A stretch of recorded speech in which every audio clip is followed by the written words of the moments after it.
Good morning, students. How are you? Fine. Thanks, dear children. Welcome to RPS online classes.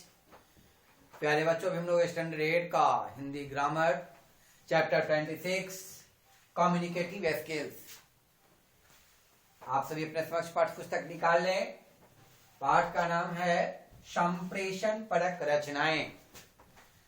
संप्रेषण परक रचनाएं यानी संप्रेषण शब्द का क्या अर्थ होता है। तो सबसे पहले हम समझेंगे कि संप्रेषण का क्या अर्थ होता है। संप्रेषण शब्द का अर्थ होता है भेजना। संप्रेषण शब्द का अर्थ होता है भेजना, यानी किसी भी विचार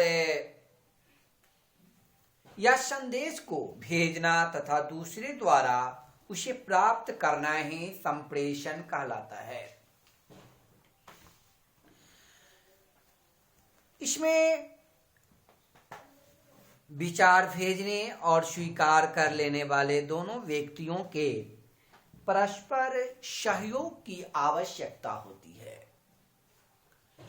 संप्रेषण के द्वारा हम अपने विचारों का आदान प्रदान करते हैं। प्रीवियस क्लासेस में भी हम लोग भाषा पढ़े थे, भाषा के रूप। तो भाषा वह साधन है जिसके द्वारा हम अपने मन के भाव या विचार को दूसरे के समक्ष प्रकट कराते हैं या दूसरे के मन के भाव या विचार को समझते हैं, उसे भाषा कहते हैं। और भाषा के रूप था लिखित रूप, मौखिक रूप और सांकेतिक रूप। तो प्यारे बच्चों, हम लोग संप्रेषण के भी दो भेद पढ़ेंगे। सबसे पहले मौखिक और दूसरा लिखित। मौखिक रूप और लिखित रूप से क्या समझते हैं? तो मौखिक रूप, संप्रेषण का जो प्रथम रूप मौखिक है, इसमें कुशल मौखिक अभिव्यक्ति के बिना मनुष्य किसी भी संस्था, कार्यालय आदि में अपनी स्थान नहीं बना सकता है। इसमें पारंगत होने के लिए विद्यालयों को कुछ गतिविधियों में भाग लेने की आवश्यकता होती है। यानी विद्यालय में कुछ न कुछ गतिविधि में उन्हें भाग लेना चाहिए, जैसे वाद विवाद प्रतियोगिता, भाषण, कविता पाठ, अंत्याक्षरी, वार्तालाप, मंच संचालन, परिचय लेना व देना इत्यादि में भाग लेते रहना चाहिए। ये आपका मौखिक रूप हुआ। दूसरा लिखित रूप, यानी लिखित व्यक्ति में निपुणता प्राप्त करने के लिए जो आजकल विद्यालयों में विद्यार्थियों को काव्य रचना, नारा लेखन, पोस्टर बनाना, विज्ञापन बनाना, सार लेखन, अनुच्छेद लेखन, निबंध लेखन, कहानी लेखन आदि का जो प्रशिक्षण दिया जाता है, इसमें समय यानी समय समय पर भाग लेना चाहिए, ताकि उनका कुछ मनोवृत्ति बढ़े और कुछ लिखित रूप में व्यक्त करने को प्रेरित हो सके, इसलिए भाग लेना चाहिए। नेक्स्ट हम लोग कहते हैं कि ईमेल। ईमेल से क्या समझते हैं? तो प्यारे बच्चों, ईमेल भेजना बिल्कुल पत्र भेजने जैसा एक माध्यम है। जैसे पहले पत्र व्यवहार का एक आम बात थी, डाकिया आते थे, डाक के द्वारा माध्यम से पत्र लेकर तो सभी लोग खुश होते थे। परिवार के जितने भी सदस्य होते थे वे सभी के सभी खुश हुआ करते थे। लेकिन इस पत्र व्यवहार में लाने ले जाने वाले में डाकिये और डाक खानों की आवश्यकता होती थी और समय भी अत्यधिक लगता था। लेकिन जो ईमेल्स में समय की बचत के साथ साथ धन और कागज की भी बचत होती है। आप जो लेंगे कि ईमेल का आविष्कारक किसे माना जाता है, ईमेल का आविष्कार किसने किया? तो ईमेल का आविष्कारक शिवा अय्यादुरई को माना जाता है, जो अमेरिका में रह रहे हैं। शिवा अय्यादुरई कहां रहते हैं? तो अमेरिका में, और वे मूल रूप से भारतीय हैं, भारत के निवासी हैं। भारतीय होते हुए वे अमेरिका में रह रहे हैं। अमेरिका की सरकार ने 30 अगस्त 1982 ईस्वी को इनकी इस उपलब्धि को मान्यता दी और उन्हें कॉपीराइट मिला। इसे कॉपीराइट मिला जिससे इन्हें पूर्व वर्ष यानी 1971 ईस्वी में टाइमर्टने अमेरिका प्रोग्रामर ने किसी मशीन द्वारा दूसरी मशीन पर सीधे इलेक्ट्रॉनिक संदेश को भेजने का अधिक आविष्कार कर दिया। अब जो उनके इस कार्य ने दुनिया में संवाद भेजने का तरीका ही बदल दिया। जैसे जैसे समय बीतता गया इस क्षेत्र में और प्रयोग होते रहे। आज जो ईमेल पत्र व्यवहार का एक अत्याधुनिक आसान माध्यम बन गया है। ईमेल इलेक्ट्रॉनिक मैसेज भेजने का माध्यम है, यानी संदेश भेजने का माध्यम है, जिसे हम इलेक्ट्रॉनिक मेल भी कहते हैं। और ये इलेक्ट्रॉनिक मेल जो है या कंप्यूटर नेटवर्क में प्रकाश की गति के गमन करता है, यानी प्रकाश की गति से गमन करता है। इसमें हजारों किलोमीटर दूर बैठे किसी भी व्यक्ति को तुरंत संदेश भेज सकते हैं।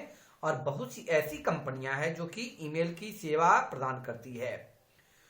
अब उनसे प्रमुख है, जैसे लेते हैं जीमेल जो कि पूरी दुनिया में सबसे अधिक सेवा प्रदान करती है। सबसे अधिक सेवा प्रदान करने वाली मेल कौन सा है? तो जीमेल है। और जीमेल के अलावा हॉटमेल है, रेडिम्फ मेल है और याहू मेल इत्यादि आते हैं। आज जब प्यारे बच्चों इस डिजिटल युग में ईमेल का उपयोग लगभग सभी कंपनियों द्वारा किया जाता है, चाहे वे कंपनियां निजी हो या सरकारी हो। सभी स्कूल, कॉलेज, बैंक, अस्पताल, फिल्म उद्योग, दूरदर्शन सभी क्षेत्रों में ईमेल का प्रयोग होता है। यानी किसी भी तरीके से डॉक्यूमेंट्स को ईमेल द्वारा आसानी से कुछ समयों में भेजा जा सकता है। और यह जो तरीके की निःशुल्क सेवा है, इन निःशुल्क सेवा का इस्तेमाल भी बेहद आसान है। जैसे आप इसके द्वारा चित्र, अंक, तालिकाएं, वोटर कार्ड, आधार कार्ड इत्यादि संदेश आसानी से क्रमबद्ध तरीके से रख सकते हैं। इससे आपके समय और धन दोनों की बचत होती है। अब जो ईमेल भेजने के लिए आपके पास अपना ईमेल आईडी होना चाहिए। आपके पास अपना एक मोबाइल, लैपटॉप होना आवश्यक है। साथ ही वह इंटरनेट सेवा से जुड़ा होना चाहिए। यानी किसी भी व्यक्ति को संदेश भेजने के लिए उसका भी ईमेल आईडी होना आवश्यक है, तभी आप उसे अपना संदेश या जानकारी भेज सकते हैं। किसी भी नौकरी के आवेदन के लिए अपनी जानकारी ईमेल द्वारा भेजी जा सकती है। कोई भी ईमेल भेजते समय सबसे अति आवश्यक होता है उसका विषय आपका क्या है। अगर विषय सही नहीं लिखा होगा तो उसे अनावश्यक समझा जाएगा, इनवैलिड कर दिया जाएगा। और विषय भी कम शब्दों में लिखा होना चाहिए। औपचारिक पत्रों में जो हेलो है जैसे शब्दों का प्रयोग नहीं करना चाहिए। और उसके लिए श्रीमान, श्रीमती, सर, मैडम ही लिखना चाहिए। अब जो अनौपचारिक पत्रों में हेलो, हाय, नमस्ते या प्रिय जैसे शब्दों का प्रयोग कर सकते हैं। और ईमेल पता बनाने के लिए अपना एक अकाउंट बनाना चाहिए ताकि बार बार उससे पत्र व्यवहार होता रहे, आदान प्रदान होता रहे। दूसरा आता है साक्षात्कार। तो साक्षात्कार से क्या समझते हो? तो दो या दो से अधिक व्यक्तियों के बीच बातचीत एवं विचारों का आदान प्रदान ही साक्षात्कार कहलाता है। इसमें एक या कई व्यक्ति किसी एक व्यक्ति से प्रश्न पूछते हैं और वह व्यक्ति इन प्रश्नों के उत्तर देता है। अब जो ये साहित्यकार जो साहित्य की एक विद्या है, साहित्यकार क्या है? तो साक्षात्कार साहित्य की एक विद्या है। साक्षात्कार लेते और देते समय हमें निम्नलिखित बातों का ध्यान आकर्षण करना चाहिए। जैसे प्रभावशाली ढंग से उसका प्रस्तुतिकरण हो सके करें, सटीक और संक्षिप्त साक्षात्कार होना चाहिए, हमेशा सकारात्मक होना चाहिए और अपने आप में आत्मविश्वास भरपूर रखें, कम न होने दें। हर प्रकार के भय को मन से निकालकर दूर कर देना चाहिए और हमेशा निरंतर जो है अनुभवी लोगों की सलाह में रहना चाहिए, अनुभवी लोगों से सलाह लेते रहना चाहिए। अब ये जो साक्षात्कार लेने वाले के विषय में भी समस्त जानकारी होनी चाहिए। देने के लिए, साक्षात्कार देने के लिए समय से पहले पहुंचना चाहिए, क्योंकि समय की प्रतीक्षा हम करेंगे, हमारी प्रतीक्षा समय नहीं करेगी। और कपड़े जो है साक्षात्कार के अनुकूल पहनने चाहिए। जैसी जहां स्थिति हो उन स्थिति के अनुसार, समय के अनुसार भी वेश रूप रंग धारण करना चाहिए, कपड़े पहनना चाहिए।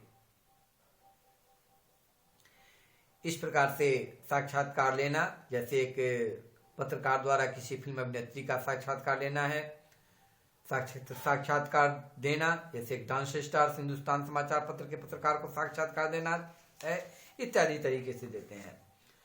तो व्यक्ति को हमेशा जो है अपने साक्षात्कार लेना और देना, इसके लिए जो नियम है, निम्नलिखित बातें हैं, उन बातों को ध्यानाकर्षण पूर्वक ध्यान में रखना चाहिए और उसी के अनुसार साक्षात्कार लेते समय या देते समय, लेना या देना, दोनों के समय उन सभी बातों को ध्यानाकर्षण रखना चाहिए।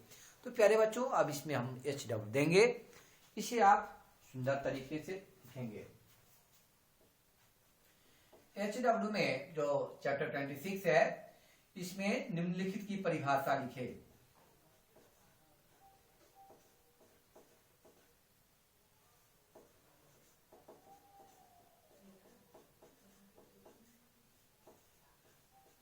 ठीक है, सबसे पहले नंबर 1 दे देंगे संप्रेषण।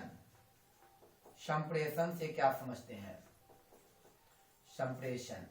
दूसरा दे देंगे लिखित रूप। तीसरा मौखिक रूप।